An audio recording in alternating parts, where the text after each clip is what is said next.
আসসালামু আলাইকুম, সবাইকে অভিনন্দন। প্রথমেই আমি আমার পরিচয় দিয়ে নিচ্ছি। মামুনুর রশিদ, প্রভাষক, হিসাব বিজ্ঞান বিভাগ, ইব্রাহিমকে সরকারি কলেজ, ভুয়াপুর, টাঙ্গাইল। আমি তোমাদের সাথে যে বিষয়টি নিয়ে আলোচনা করব সে বিষয়টির নাম হচ্ছে হিসাব বিজ্ঞান, অর্থাৎ হিসাব বিজ্ঞান প্রথম পত্র এবং দ্বিতীয় পত্র উভয়টাই আলোচনা করব। আজকের বিষয় প্রথম হিসাব বিজ্ঞান প্রথম পত্র। এ বিষয় থেকে প্রথম যে চ্যাপ্টার আছে সেই প্রথম অধ্যায় আমি আজকে আলোচনা করব। তো যে সাবজেক্টটা আমরা পড়ব হিসাব বিজ্ঞান, এই সাবজেক্ট সম্পর্কে শুরুতেই আমাকে জানতে হবে হিসাব বিজ্ঞান কি, বা হিসাব বিজ্ঞান কাকে বলে, বা হিসাব বিজ্ঞানের সংজ্ঞা, এটা আমাকে জেনে নিতে হবে। যে শাস্ত্র অধ্যয়ন করে কোনো ব্যক্তি বা প্রতিষ্ঠানের আর্থিক লেনদেনসমূহ লিপিবদ্ধকরণ, শ্রেণীবদ্ধকরণ, সংক্ষিপ্তকরণ এবং নির্দিষ্ট সময় শেষে আর্থিক ফলাফল নিরূপণ করা যায়, সেই শাস্ত্রটাকে বলা হয় হিসাব বিজ্ঞান। আমি আবারও বলছি, যে শাস্ত্র অধ্যয়ন করে কোনো ব্যক্তি বা প্রতিষ্ঠানের আর্থিক লেনদেনসমূহ লিপিবদ্ধকরণ, শ্রেণীবিন্যাসকরণ, সংক্ষিপ্তকরণ এবং নির্দিষ্ট সময় শেষে উক্ত ব্যক্তি বা প্রতিষ্ঠানের আর্থিক ফলাফল নিরূপণ করা যায়, সেই শাস্ত্রটাকে বলা হয় হিসাব বিজ্ঞান। আমি সংজ্ঞাটি যদি বিশ্লেষণ করি, প্রথমে লেনদেন লিপিবদ্ধকরণ।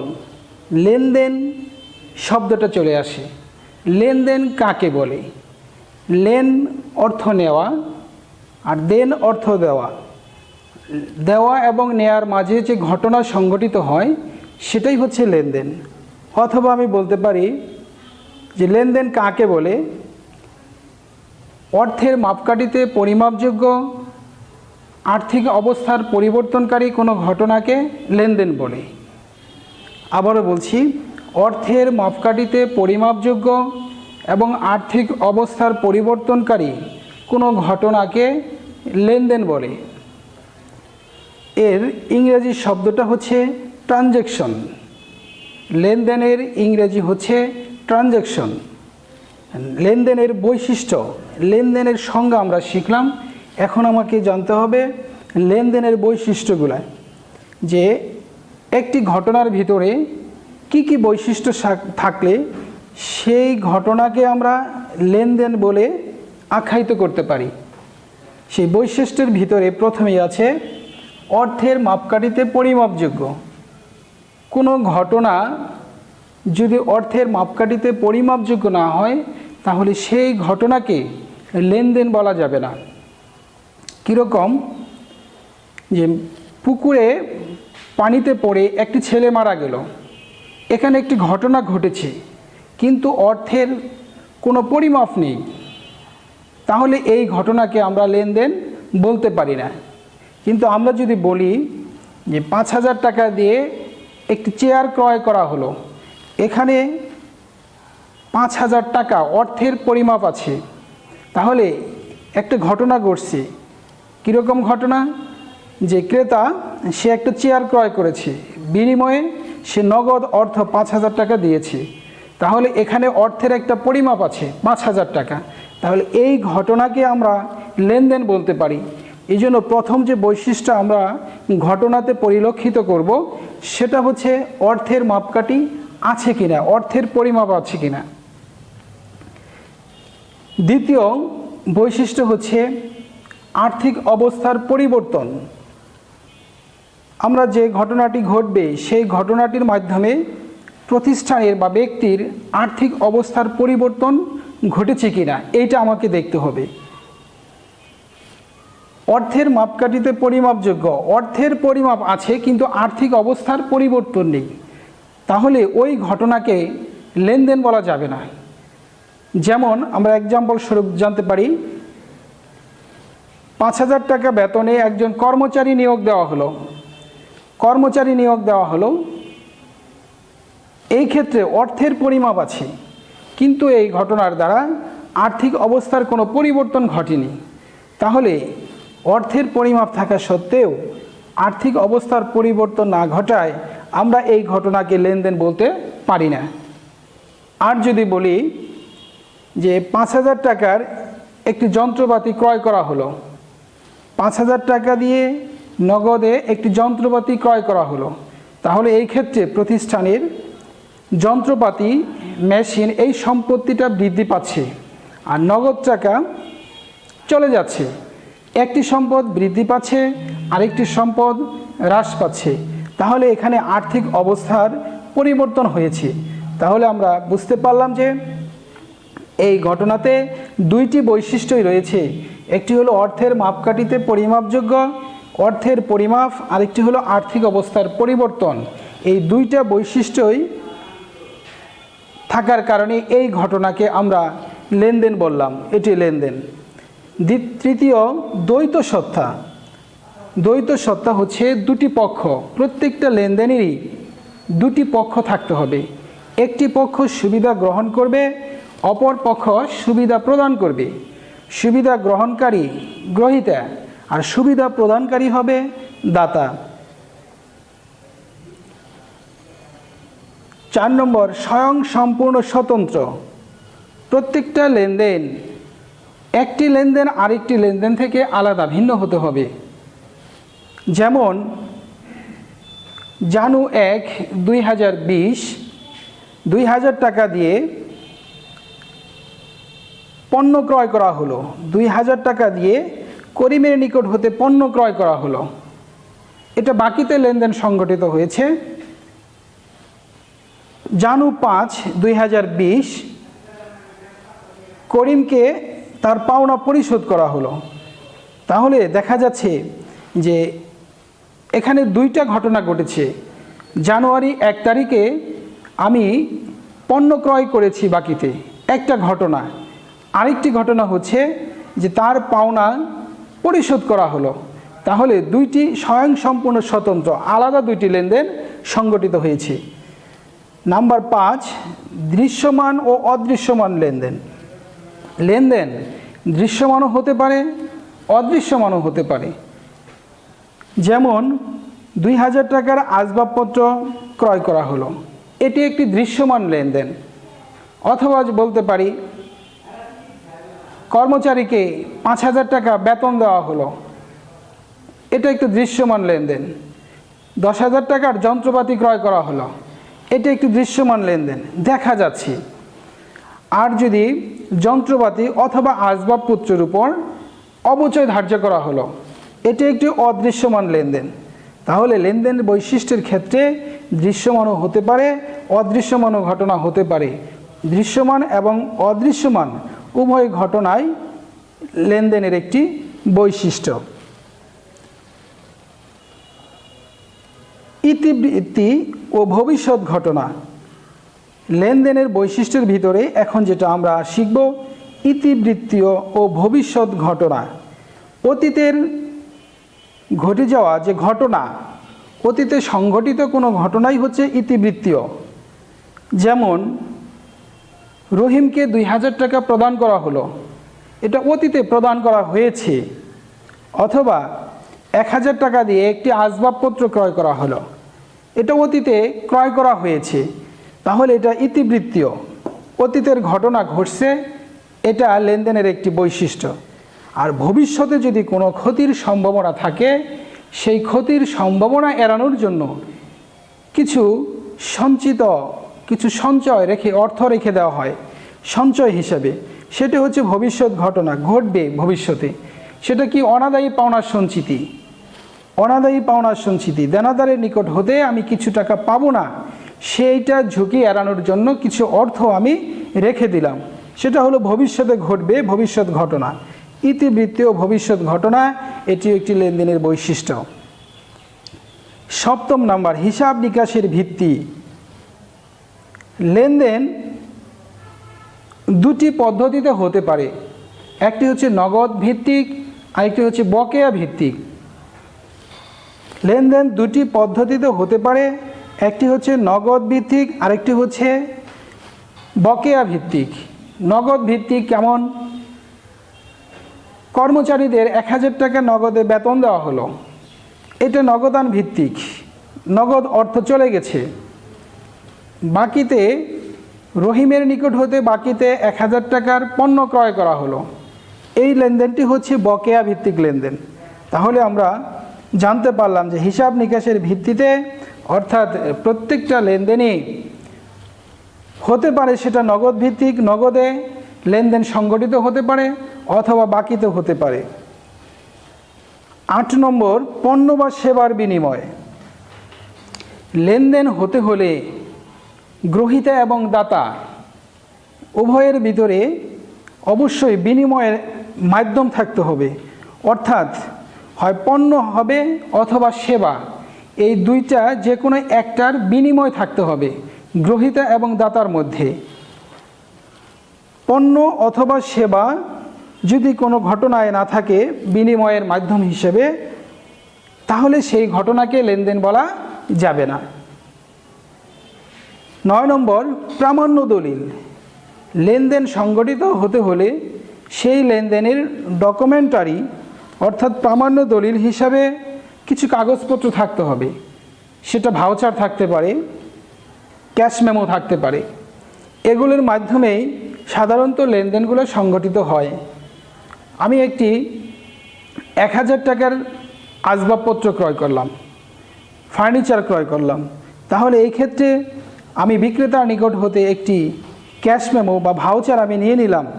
তাহলে বোঝা যাচ্ছে যে আমার যে লেনদেন সংগঠিত হয়েছে, আমি টাকা পরিশোধ করেছি, তার একটি প্রামাণ্য দলিল হিসাবে সেই ভাউচার অথবা ক্যাশ মেমো সেটাই হলো আমার প্রামাণ্য দলিল হিসাবে আমার সামনে উপস্থাপন হচ্ছে। তাহলে আমরা এটা জানলাম যে প্রামাণ্য দলিল হিসেবে ভাউচার এবং ক্যাশ মেমো যদি থাকে তাহলে ওই ঘটনাকেই আমরা লেনদেন হিসাবে চিহ্নিত করতে পারি বা বলতে পারি ঘটনাকে।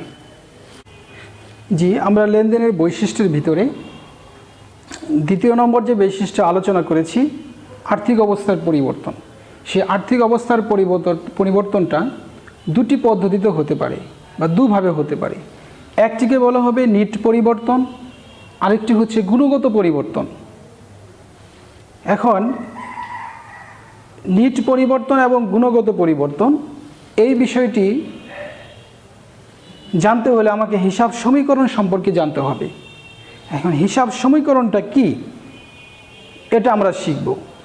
আমরা এর আগেও শিখেছি যে A = L + OI।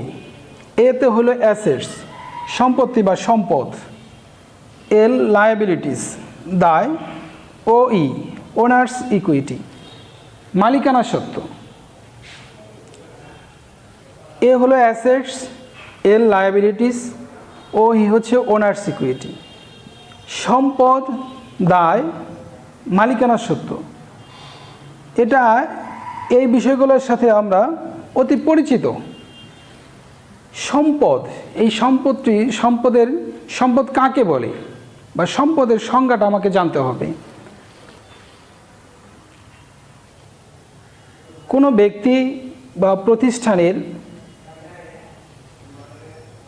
মালিকানাধীন যে সকল উপকরণ মুনাফা অর্জনের কাজে ব্যবহৃত হয় তাকেই সম্পদ বলে। কোনো ব্যক্তি বা প্রতিষ্ঠানের মালিকানাধীন যে সকল উপকরণ মুনাফা অর্জনের উদ্দেশ্যে ব্যবহার করা হয় তাকেই সম্পদ বলে। দায়, দায় কাকে বলে? প্রতিষ্ঠানের কোনো ব্যক্তি বা প্রতিষ্ঠানের মোট সম্পদের উপর তৃতীয় পক্ষের দাবির পরিমাণকেই দায় বলে। কোনো ব্যক্তি বা প্রতিষ্ঠানের মোট সম্পদের উপর তৃতীয় পক্ষের দাবির পরিমাণকেই দায় বলে। আর ওনার্স ইকুইটি, মালিকানা সত্ত্ব, কোনো প্রতিষ্ঠানের মোট সম্পদের উপর মালিকের দাবির পরিমাণকেই মালিকানা সত্ত্ব বলে। তিনটা বিষয় সম্পর্কে আমরা জানলাম।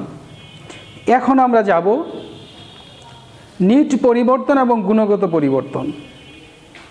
নিট পরিবর্তন যে একটি লেনদেনের দ্বারা একটি লেনদেন যদি সংগঠিত হয়, সেই সংগঠিত লেনদেন দ্বারা যদি হিসাব সমীকরণের উভয় পার্শ্ব পরিবর্তন হয়, তাহলে সেটাকে নিট পরিবর্তন বলবে। যেমন নগদ 1000 টাকা দিয়ে আসবাবপত্র ক্রয় করা হলো। এখানে আসবাবপত্র একটি সম্পদ। আমি যদি এখানে বিশ্লেষণ করি বোর্ডে, আমরা দেখি লক্ষ্য করি এই সম্পদের ক্ষেত্রে আসবাবপত্র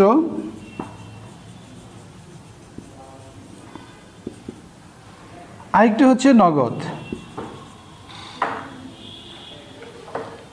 আমরা নিট পরিবর্তন সম্পর্কে জানব যে একটি লেনদেনের দ্বারা উভয় পার্শ্বের সম্পদ এবং দায়ের যদি পরিবর্তন হয়, তাহলে সেটাকে নিট পরিবর্তন বলে।